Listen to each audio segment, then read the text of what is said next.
Hello, everyone. Thought we'd talk for a second about big data and the Electoral College. Guys, look, we've been talking a lot about data, and data is kind of a big deal nowadays in the world. Okay, guys, the use of big data is becoming a way for companies to compete. All right, they're trying to sort of outperform the companies that they're competing for the same customers. All right, and data enables smaller companies, new companies, to compete on a more equal playing field than some very large companies. So some companies can start very small in people's garage or, small warehouses, and they can compete against the big boys. All right. Guys, also in healthcare, there's lots of data they're collecting, and it's helping, our healthcare system and our healthcare services.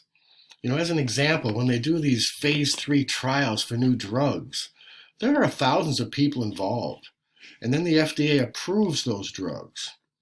But after that, there are millions of people that get those drugs. And we are able to collect data on millions of people and find out if we can improve those drugs and make them better for people.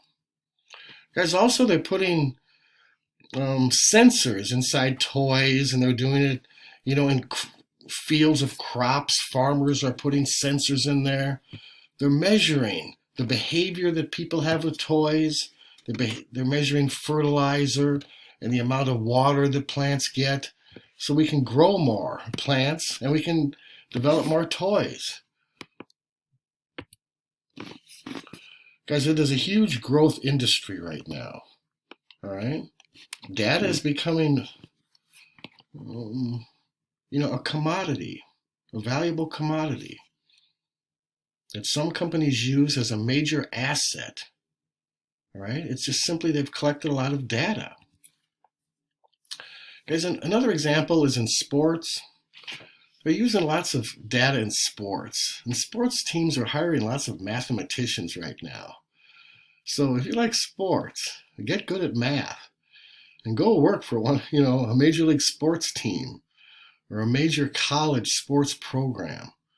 All right. As an example, baseball has really gotten into this collecting of data. And there's all these different statistics now that they're collecting. All right. And there are companies that are collecting all this data. Major League Baseball has hired them. All right. They have high-speed cameras, lots of technical equipment now, very high-tech stuff. As an example, they collect about 20 different data points on every single major league pitch right now. All right, that's just one example. Guys, also, you have to be a little bit scary sometimes, because sometimes data is exploited. All right? The data they're collecting on you, it's used in a way that sometimes it's not ethical. Guys, and this is a picture of this Alexis and stuff like that. They put in people's houses. All right, it's kind of like Big Brother. It's collecting a lot of information about you. Okay, and services like Google and Facebook and stuff like that, you might think they're free, and maybe they are free to you actually, but they're using you. You are the product. Again, there's a rule in Silicon Valley. If you're not paying for the product, then you are the product. They're collecting data on you and then selling that data. All right? Every time you move your mouse, all right, they're collecting data on you even when you're not at their website. All right? Look at Facebook. How many little icons? You're on a different website, but as a Facebook icon, Facebook knows that you're on that website. Okay? Guys, there's a couple of articles here. If you want, you can click on the PDF that's in this green folder, and you'll see, you can click on these links. This first one has to do with how big data is kind of the new competitive advantage. And the second one talks about Cambridge Analytical and how they use big data to influence voting around the world. As an example, how they use to influence the Brexit vote and other votes, including, in particular, the 2016 election. Okay? Guys, combined with Facebook, Cambridge Analytica, they claim they had 5,000 data points on every American voter during the 2016 election. It focused on what's called persuadables, people who hadn't yet decided, and they lived in a swing state. They bombarded those people with tailored messages and advertising, text messages, all using Facebook and the information they have from Facebook, right, to try and influence the vote or to make people not vote. So it very much has suppressed the vote of the 2016 election. Okay? That's how President Trump won. All right? Guys, in America, presidents were not chosen with the popular vote.